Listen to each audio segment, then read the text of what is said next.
Well, that's not that kind of show. I'm not going to go in depth on my VR porn experience, but we'll do that on a separate podcast. Yes, that's for cinematic suffering after hours. Welcome to Cinematic Suffering. I'm Jason. There's Clay. I'm Clay. Excuse the upshot. I'm having a technical problem, so this is about as good as it gets. So. That's okay. We can. My nasal hair. Oh yeah. They look really well groomed, actually. They're flowing in the breeze. Well, Clay, we've had some time to sit and marinate with a movie that we watched a week ago.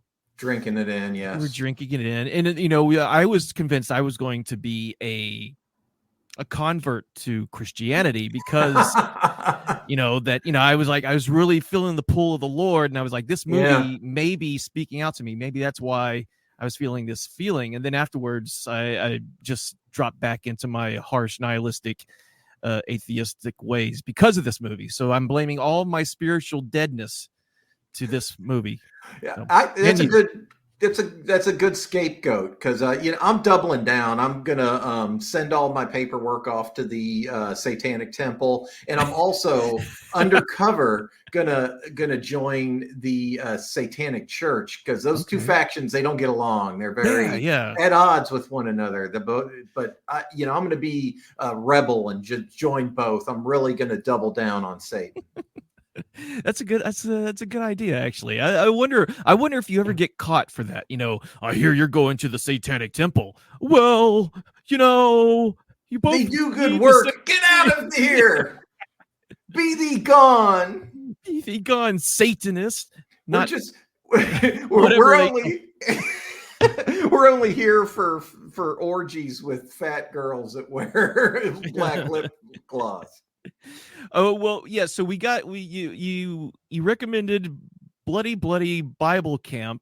I don't know if it was such a recommendation. It was just like something you threw a dart at and said, "Oh, okay, let's fucking look at this." Total transparency. This is the scientific way that I help to pick the movies that we're going to watch. Mm-hmm. We both contribute. It's a after all, it's a partnership. But when I'm kind of deciding on stuff that we should watch, I just go on to Prime. I go on to Amazon Prime, and then I find horror movies that are free on Prime. That's the first caveat. And then they have to look bad. And then those are the ones that I'm like, yeah, we should watch this. Yeah, you definitely picked a doozy. This is the Bloody Bible Camp. It's a movie about it's a slasher. It's a slasher movie, and again, I've said this in plenty of other stuff that we've watched in the past. I mean, all I can say is that it is a movie. It is. I mean, it's not all I can say, but it endeavors to be a movie. It does, and luckily, not a very long movie, which is always a great pleasure when I see that there are. Movies that are less than an hour and a half. I'm like, oh, thank goodness we don't have to get that's the third thing I look out for. Yeah, runtime for sure. But yeah, this one. Do you want to tell us more about the director and what I can tell you is that it was released originally in 2012.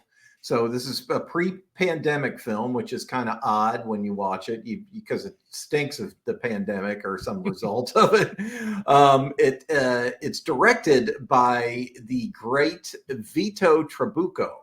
Trabucco? I'm terrible with names. Trabucco. Tramboli. And co-written by Trabucco and Shelby McIntyre. So two people are responsible for this. It was produced by Reggie Bannister, who many of you horror enthusiasts out there will recognize Reggie as one of the protagonists in the Phantasm series. He was Reggie. He's good old Reggie. Everybody loves Reggie. Produced by him and David C. Haynes, whoever that is. So the general plot is it's a 1977 group of young people. I'm not reading this right off of Wikipedia, by the way, are massacred at the hands of Sister Mary Chopper at the Happy Day Bible Camp. Yeah, it starts off, I think I wanted to compare it to the Friday the 13th remake, where you see a group of teenagers head into the forest. They go to Camp Crystal Lake, and for the first 20 minutes of the movie, you think this is our group of kids. This is who we're Yeah. going to be with for the entire time. And then Jason comes out and just slaughters them all. And it's a beautiful opening sequence. And it was one of the best ones I had seen ever in a remake. And I was like, when I was watching Bloody Bloody Bible Camp, I was thinking of that. I was thinking of how expertly crafted that remake was, Yes. and how flawless they pulled that off.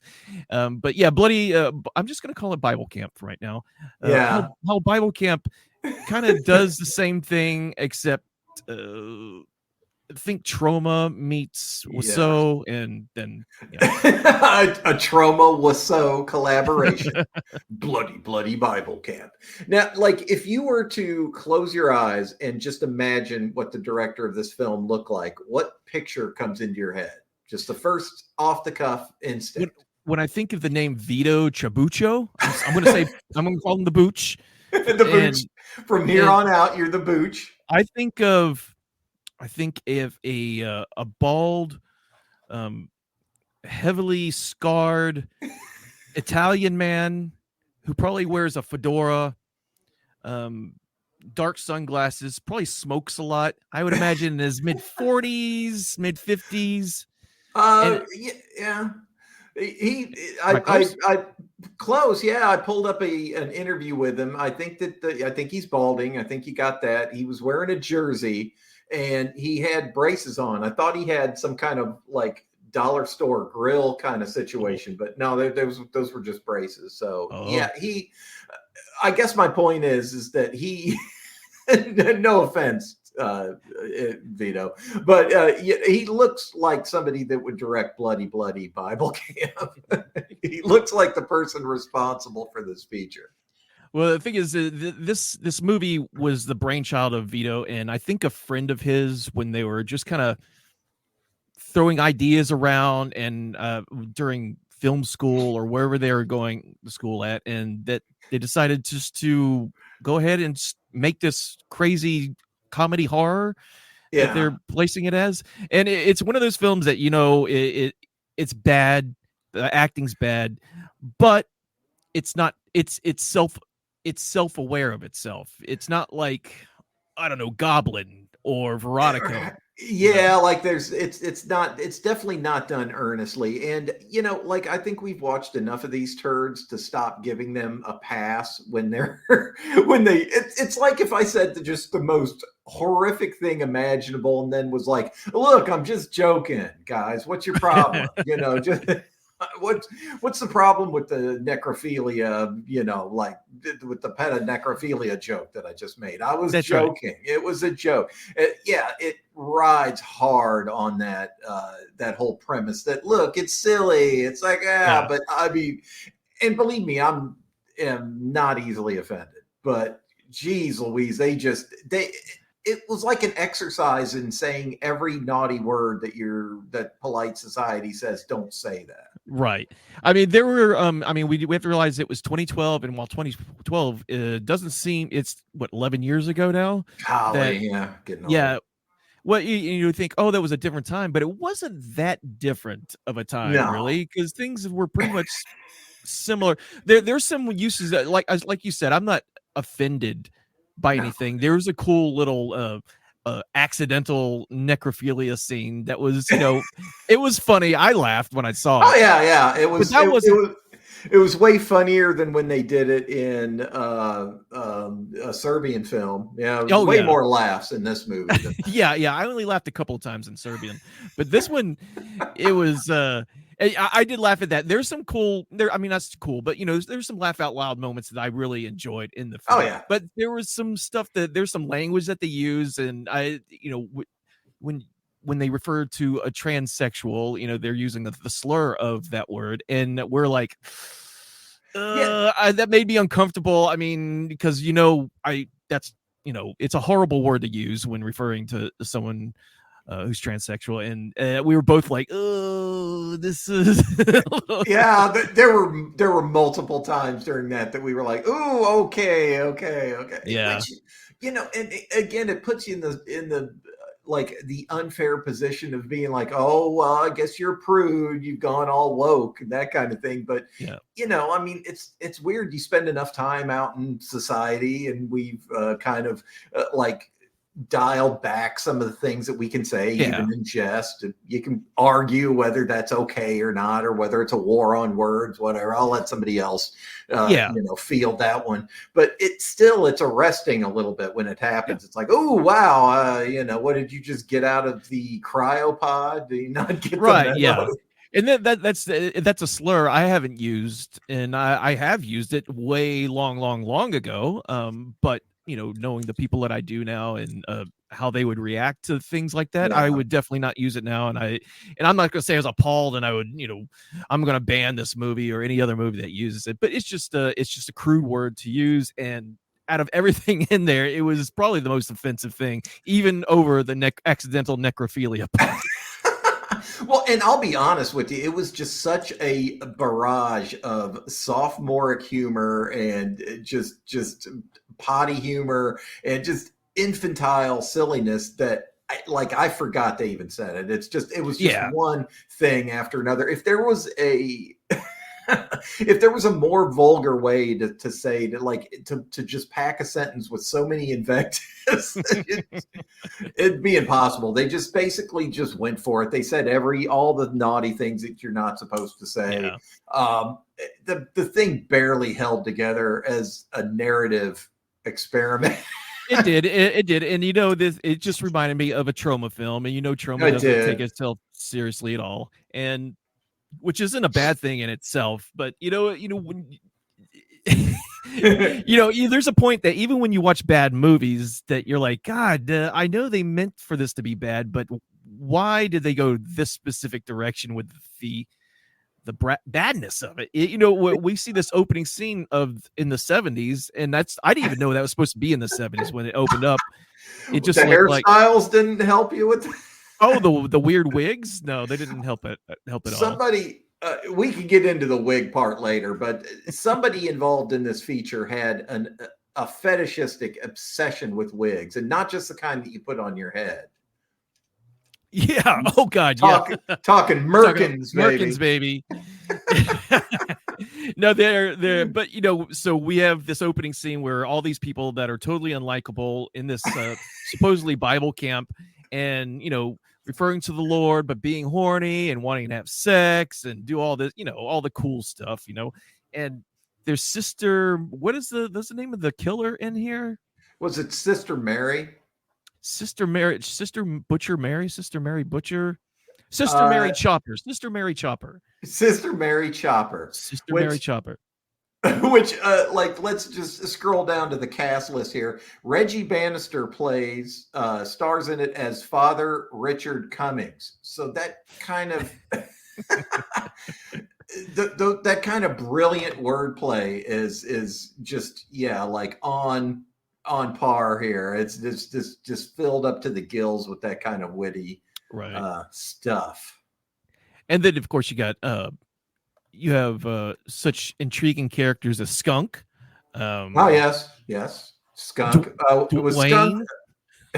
I don't remember the individual characters' names. I remember the one that's hard to forget is the guy that is gay in everything but actuality as far as the character goes. It was one of these things to where the more he talked about sex with women, the more he the more he just really seemed to kind of reaffirm his gayness. Yeah. He was unpleasant. His friend was patently offensive as a human being. Just all of the male characters in this kind of made me ponder why women have anything to do with us. As half of the populace, why we just why a white line hasn't been painted around the planet. We just separate, only come together in certain moments. Yeah, pick a hemisphere. You're not allowed over unless you have some form and triplicate. Because these dudes are just, oh my God. Like if it's not the the septic sludge pumping out of their face in the form of words, it's just Oh my God, I don't want to make fun of the way somebody looks, but they did it intentionally. All the dudes in this are just sweaty, Oh yeah. off-putting, oddly hairless. Either that or just an abundance of hair that's off-putting. Right. And then we have the the glorious killer Sister Mary Chopper, who dons a nun's outfit and wears a devil mask as well, thus Yeah. showing the duality of Sister Mary Chopper's inner soul. That's Yes. I mean, if you I really like to read in these films and break them down and see what true meaning lies behind what the auteur is trying to tell us. Yeah, because it's And not even, it's in his heart. It's not in his head or in any kind of frontal lobe. it's in the medulla oblongata. But yeah, Sister Mary Chopper kills off the first group of kids. Thank goodness. I was just waiting for that to happen. And then we're introduced to the second group of kids who come in with our Father Cummings, played gloriously by Reggie Bannister. Yes. Who was in no way just making up every utterance of his dialogue. If this thing had a script, I'll eat my hat because, and I mean, I'm glad that they employed, the disabled to make this film, but they let like blind people do the subtitles. It's not even in the ballpark, Jack. Yeah. Maybe it was just the auto-generated captions or something that was coming across the screen, because the stuff that was being said on screen was quite different from what the captions were saying. So, which thankfully, it's like, I want to meet the deaf people that are watching this. There's no reason the deaf people would have better taste than those that can hear, but. Right.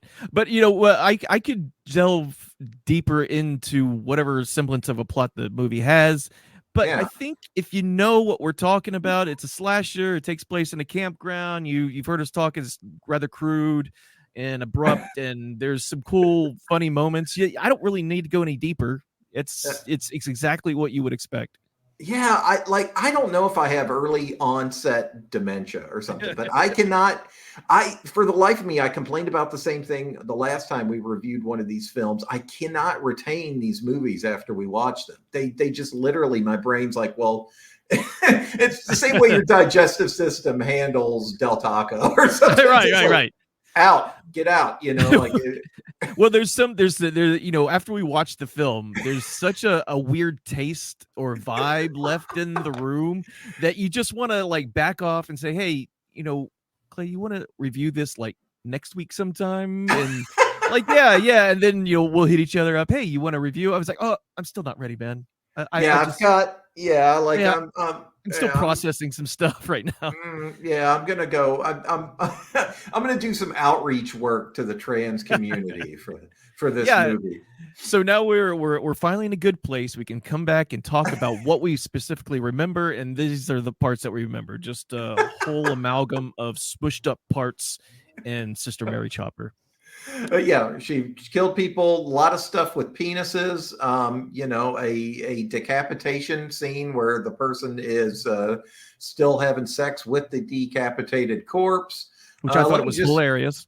Yeah, it was pretty funny. A lot of improv acting from actors that are woefully unprepared for the job. Let me just kind of skim through the movie here and describe briefly what I'm seeing. A lot of people that look like they're in the later stages of heroin, opiate, methamphetamine addiction. Let me go forward here. Bad wigs. Oh my God, bad wigs. Yes. Somebody drove a truck into the front of a wig store and absconded with all the wigs. Yeah, I'm not sure who was the. I'm trying to think of the guy who drove the van. They just plopped this. He was a bald guy, but they just plopped this wig on top of his head, and it looked like it was alive, curling around on his head like some weird tentacled monster. It was never put back on right when they had to do other takes. Yeah, and to give you kind of a sense for the movie that we're talking about here, like the opening scene or the opening dialogue I don't know if this is a direct quote, but I think it is how big do you think Jesus's penis was, Right. or It's something something around along that. those lines. Yeah, and let me see. By the 14-minute mark is when you get full frontal female nudity with the merkin. She's Yeah. got on a merc, which I guess they thought that was funny, but I guess they figured it's the 70s. Everybody had a big bush, dude. Right. But yeah, she had like this wig that looked like they just took some felt and kind of. I mean, there's a joke I heard. Like, it looks like it looked like she had like Gary Coleman in a headlock from different strokes or something. Or in a leg lock, I should say. It was some off base joke that I saw come up, but I was like, oh my god. Accidentally, spilled a vat of Rogaine in her lap. That's kind of how it looked. Again, I think of Scary Movie when they're gonna have sex and he opens up her pants and poof, yeah, bats flying out of it. yeah, moths. Oh, for the simpler, more tasteful times of Scary Yes. Movie 1. Oh, of course, yeah. We didn't. We can't. We certainly don't remember Scary Movie and the big splooge scene, plastering her to the ceiling. Yeah. But that was done tastefully. Yeah. It was. It was an art film. Yeah, it's an art film. I think the what I like best about artists. I think what I like best about the Sister Mary Chopper, though, is that I'm looking at a still frame here of her on the ground, and we see blue jeans, white socks, and tennis shoes sticking out from underneath the nun habit. And I'm like, even if I was a set designer or a costume designer, I would set them up with something a little bit more evil or maybe stylish underneath there. But no, it's just the actor came in, had blue jeans, white socks, and his dirty ass sneakers, and that's what he's wearing. So yeah, and they said like, well, we're gonna put the nun's habit over you, so that no one will see it. No, everyone will forgive this. But that's another thing. It's like, it's one of the ways that you just kind of have to have at least a small amount of contempt for movies like this and Sharknado and these other films that are you're taking advantage of the audience. There's got to be a level of earnestness to these movies that makes them charming, and that charm is gone when you're just going out of your way to make them as like bad intentionally as possible and stupid and muggy and silly, dumb. I thought, like you said, I enjoyed certain pieces of it. I saw the comedy horror aspect of it, and I chuckle at a few parts that were funny. I thought one of the most unusual parts, even though the whole movie was unusual, there's a scene right here. I'm going to show it. Oh, okay.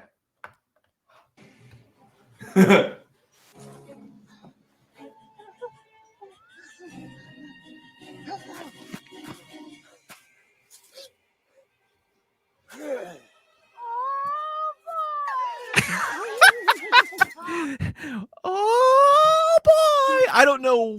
I mean, everything was so campy and weird up to that part, but that just made everything say, is this the part trying to portray olive oil and Popeye, or that's a hell of a reference?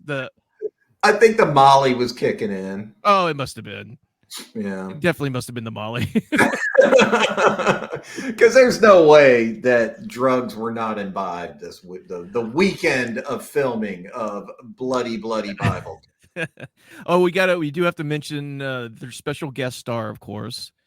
Yes, I'll let you spill the beans on that. Spoiler. Star of film and movies back in the late 70s and early 80s, maybe even the later 80s, maybe even the early 90s. Maybe he did some weirder stuff up in the late part of the 90s. Ron Jeremy plays the titular character known as Jesus. H, which stands for Holy Christ. Yeah. Yes. Yep, they were very proud of themselves that they procured the talent of Mr. Jeremy. And, I guess that they were able to film around his house arrest or whatever. I haven't backtracked all the way. I don't think that Mr. Jeremy's legal troubles started that far back. And 2012 seems like that seems like the days when Ron Jeremy guest starring in a movie was kind of funny and like, ha, it's Ron Jeremy. Yeah. Now they'd shut that shit down. Like, no, you cannot have a sex criminal in your film. I haven't done any research. Is he still locked up? Oh, geez, I don't know. I do not know. And Google is Ron Jeremy locked up. Locked up. Let's see. An LA County judge on Thursday reaffirmed a decision to release Ron Jeremy to private residence because he is incompetent to stand trial for more than 30 counts of sexual assault. holy shit. 30 counts. 30 counts. Yeah, he's when was he arrested? What year was he arrested? Let's see, like it must have been after this. It was I'm just going off memory here. It was within like the last within the last decade. It was not that long ago. When was Ron Jeremy arrested? It was 2020.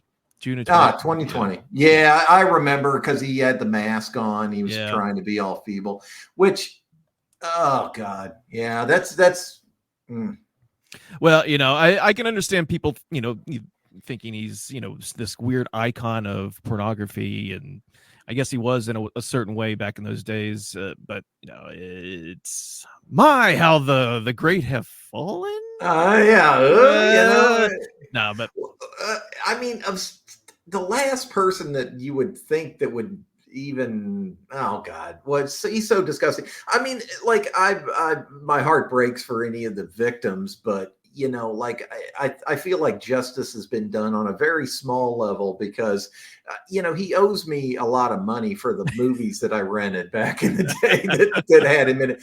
And like, to give this context, like back in the day, they didn't put him on the front of the box. It wasn't like starring Ron Jeremy. They snuck that in because and it was always like the third scene into the feature that you'd have to jump up and, one-handedly hit the fast forward button to get past that gopher looking motherfucker. He's just so off-putting in every way.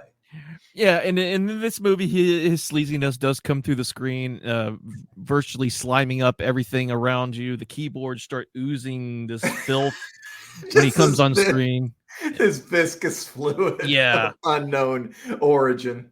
And really, it has no place. It feels like Jesus was kind of shoehorned into this. Maybe not.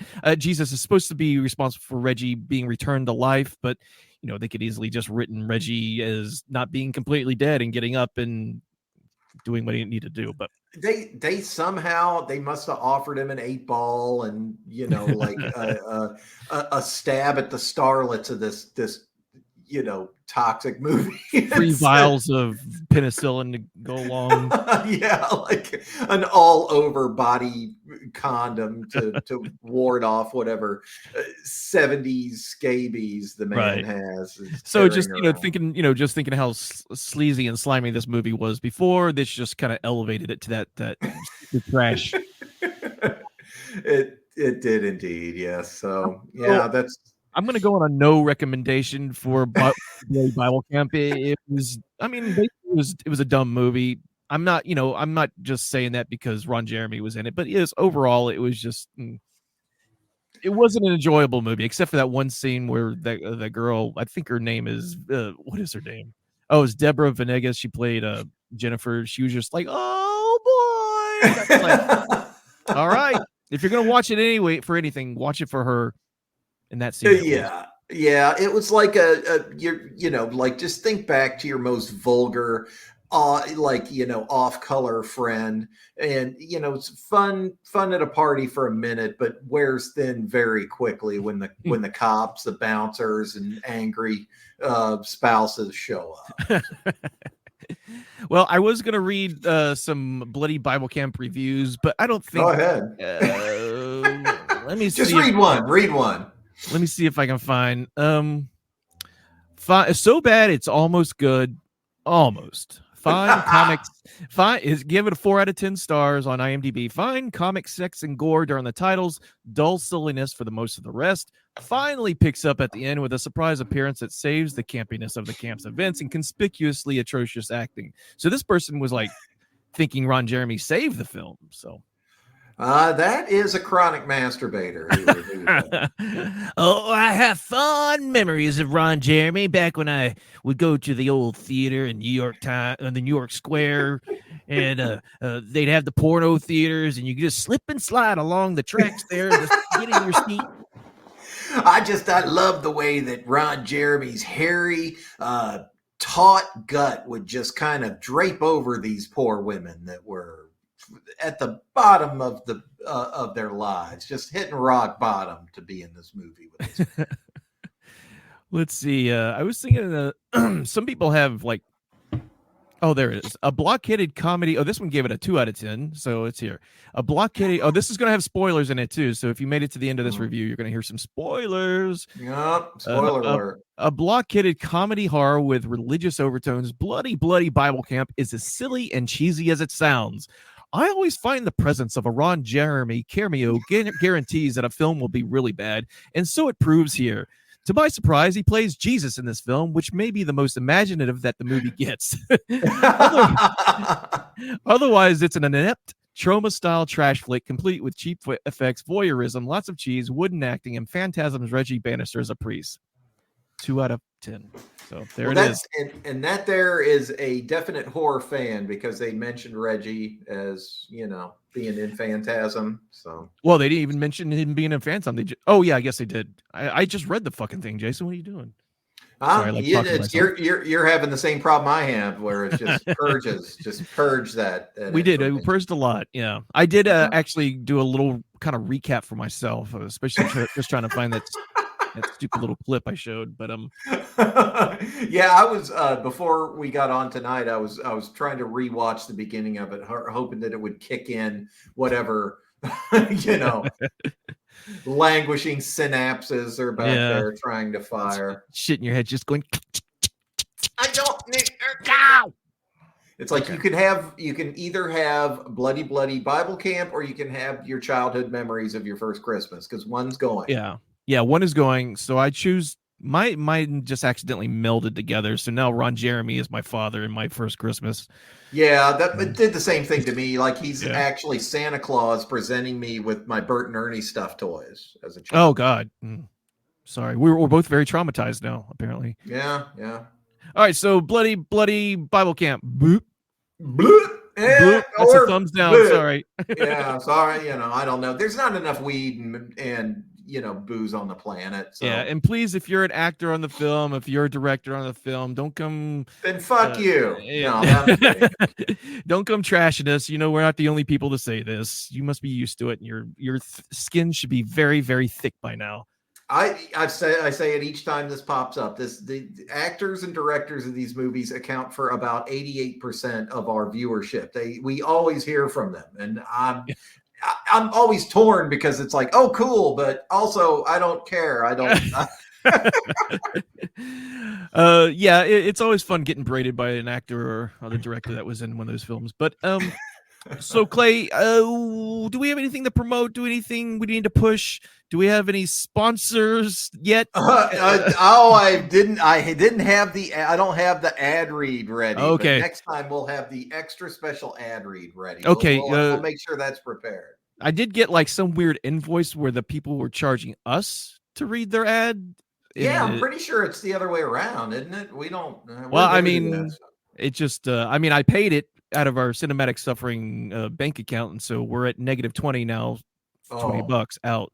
So I'm not sure if I did that right, but we'll read it next week or whenever we see our next movie. Yes, that'll be our next ultra funny shtick. Is totally real and in no way going to confuse the algorithm of Netflix ad reads. I think that like I'm looking at my list of movies here. We've got Creepypasta, The Hoax, Uncle Peckerhead, and The Boneyard, and Evie. Those are some more recommendations for possible next movies. Do any of those sound appealing? I'll have to go down that list and look at these various trailers, perhaps, and we'll make a sound judgment. See what happens. Well, do you have any video game stuff coming up that you want to promote, or? No, I'm not doing anything like that. I'm just my wife and I run a business called Damage Case Goods, and it's on Instagram, and we do vending events, and it's wooden retro resin coated plaques with cool fantasy, horror, heavy metal art. t-shirts cool. and other stuff designs. So we do that on the side, along with our full-time jobs, along with doing this as well. And so, we've got our hands full. What about you? Nice. Well, I just started a second YouTube channel because, I guess I'm not busy enough where Yeah. I record myself drawing the various weird stuff from my imagination, part of which is going to be the cinematic suffering art that you see as the thumbnail art. So you can check that out. Just search for Claytanics art layer. Or one of these times when I've built up a couple videos, we'll maybe post a link on here. Right now, I've just made one video public, so it's a very fledgling kind of thing. Yeah. So That one video was really fascinating to see, because I've never seen you do your art process except when you were cool.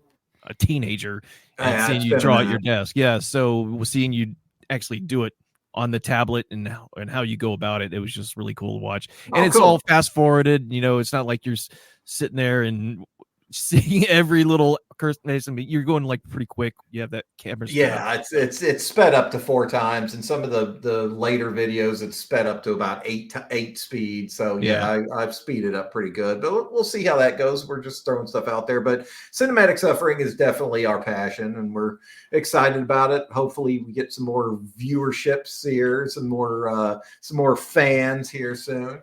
Fanzos, we love them fanzos. Hey guys, thank you so much for joining us. Don't forget to subscribe, hit that like button. We're on podcasting platforms too. If you're listening to this on Spotify or iTunes or wherever, please leave us a 5-star rating.